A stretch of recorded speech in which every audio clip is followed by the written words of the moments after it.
चालू जीवन में 37 साल की उम्र में कोई पिछला कर्म जाग जाए और हमको अच्छा फल दे जाए, ऐसा नहीं होता। ऋषियों ने जो बातें लिखी हैं उसमें ऐसा कहीं उल्लेख नहीं मिला, ऐसी झलक कहीं भी नहीं आती। उनके शास्त्रों में जो जो व्याख्यान है कर्म फल के, किस योनि का शरीर मिला वो जाति हमारे पिछले कर्मों का फल है।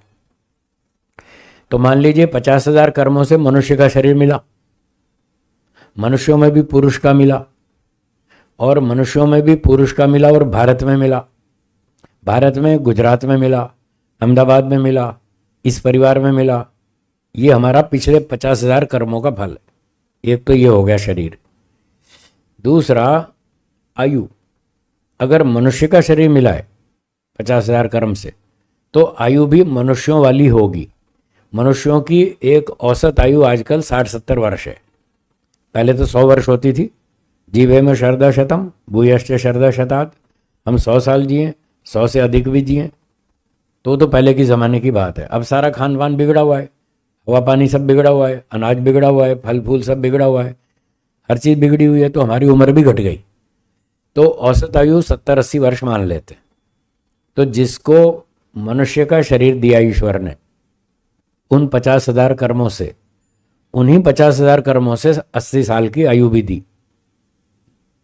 आयु देने का मतलब है उसके शरीर में इतनी एनर्जी ईश्वर भर देगा, जन्म के समय शरीर में ऐसे जीन्स भर देगा, ऐसे सेल्स और टिश्यूज भर देगा कि उसका सामान्य प्रयोग करते रहें, सब कुछ परिस्थितियां ठीक रहें, तो वो लगभग 80 साल तक उसके शरीर को जीवित रख सकते हैं।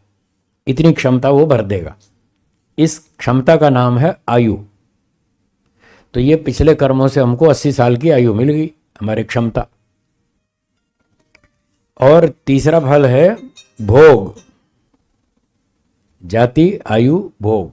भोग का मतलब है कि बच्चे के जन्म के समय जो परिवार में संपत्ति थी, सोना चांदी पैसा रुपया है, घर का मोटर गाड़ी बंगला नौकर चाकर, जो भी खाने पीने का सामान, जो ये साधन थे हमारे पास, उसका नाम है भोग।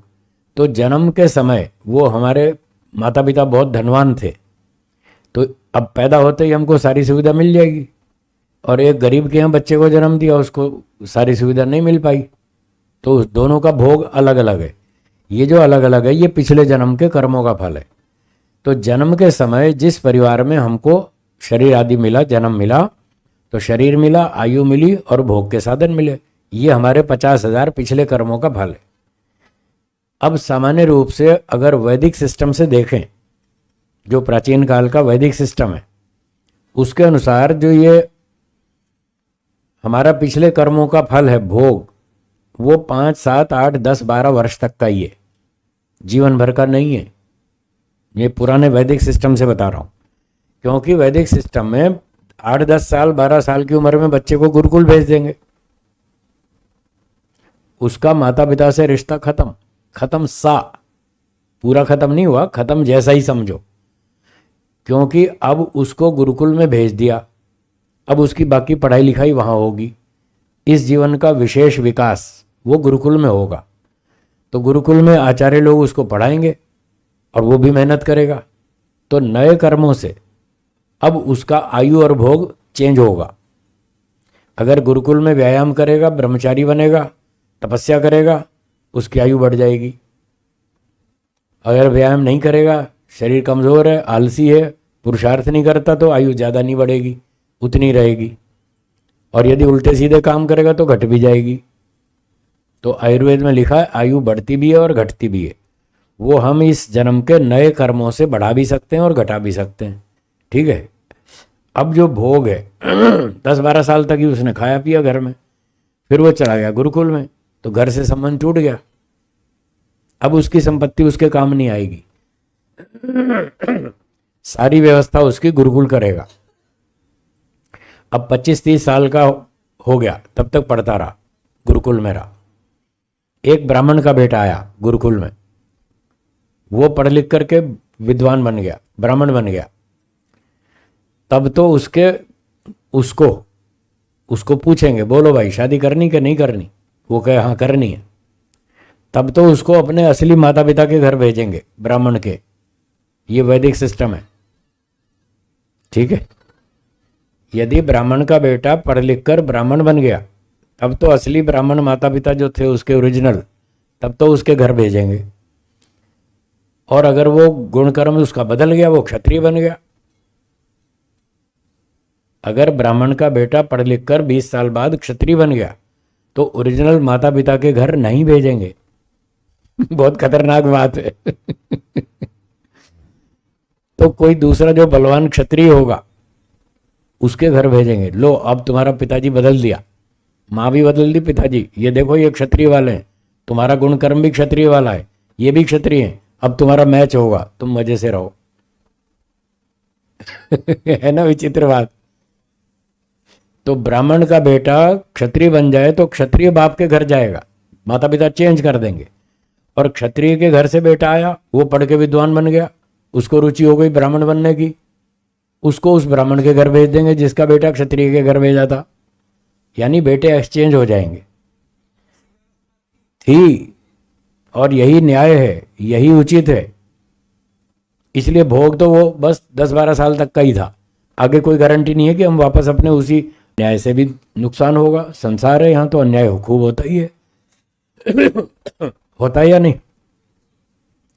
तो बहुत सारा सुख दुख यहाँ पर अन्याय से भी मिलता है, और बहुत सारा हमारे कर्मफल से मिलता है। वो कर्मफल इस जन्म का है, उसको पिछले जन्म से मत जोड़िए। किस आइटम में कितना मार्जिन रखते हैं, पूरा सिस्टम उसको सीखना पड़ेगा। दूसरी बात, वो करता,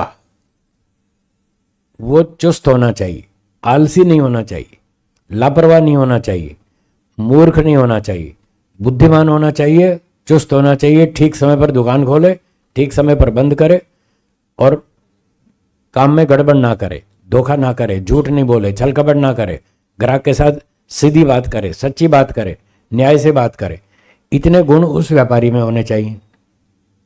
और तीसरा कारण साधन, उसके पास इतनी कैपिटल होनी चाहिए कि व्यापार में अच्छी तरह से इन्वेस्टमेंट कर सके, इतनी कपड़े की वैरायटी रख सके, दुकान अच्छी मौके पर होनी चाहिए, बोर्ड अच्छे होने चाहिए, बड़े बड़े, माल की वैरायटी खूब सारी होनी चाहिए।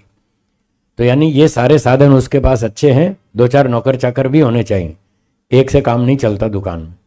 तो ये सारे साधन अगर उसके कंप्लीट हैं तो उसका धंधा गारंटी से चलेगा, फेल नहीं होगा। और अगर इन 3 कारणों में कहीं कमी है, उसको व्यापार की विधि जानता नहीं, या वो आलसी प्रमादी है, बदतमीज है, ग्राहक से झगड़ा करता है, ढंग से बात नहीं करता, पैसे हैं नहीं, कैपिटल लगा नहीं सकता, वैरायटी रख नहीं सकता, वो फेल हो जाएगा। अब एक कपड़े के धंधे में कुछ कमियां रह गई तो वो फेल हो गया, 10 साल तक चलता रहा, वो फेल हो गया। उसने धंधा बदला दूसरा, जब दूसरा बदला तो उसमें ये सारे कारण ठीक कर लिए, चाहे जानबूझकर किए या तुक्के से ठीक हो गए। जब सारे कारण ठीक हो गए तो धंधा चल जाएगा। अब जो धंधा चला वो इन कारणों की कंप्लीट होने के कारण से चला, ना कि कोई पिछला कर्मफल जागा। पिछला कर्मफल नहीं जागता, ऐसे नहीं जागता, ऐसा ऋषियों ने कहीं विधान नहीं किया। तो मेरा ख्याल है आप समझ गए होंगे। तो ये सफलता और असफलता के ये 3 कारण हैं। जिसको भी जिस भी फील्ड में सफलता चाहिए, राजनीतिक क्षेत्र हो, पढ़ाई का क्षेत्र हो, अध्यात्म का क्षेत्र हो, समाज सेवा का क्षेत्र हो, धंधे व्यापार का क्षेत्र हो, ये 3 कारण कंप्लीट होने चाहिए, बढ़िया, बस वो सफल हो जाएगा। जहाँ ये कारणों में कमी रहेगी वो फेल हो जाएगा। समय समाप्त हो गया, आज यहाँ विराम देते हैं। बाकी अगली सूचना लालचंद जी बताएंगे। ओ नहीं बताता।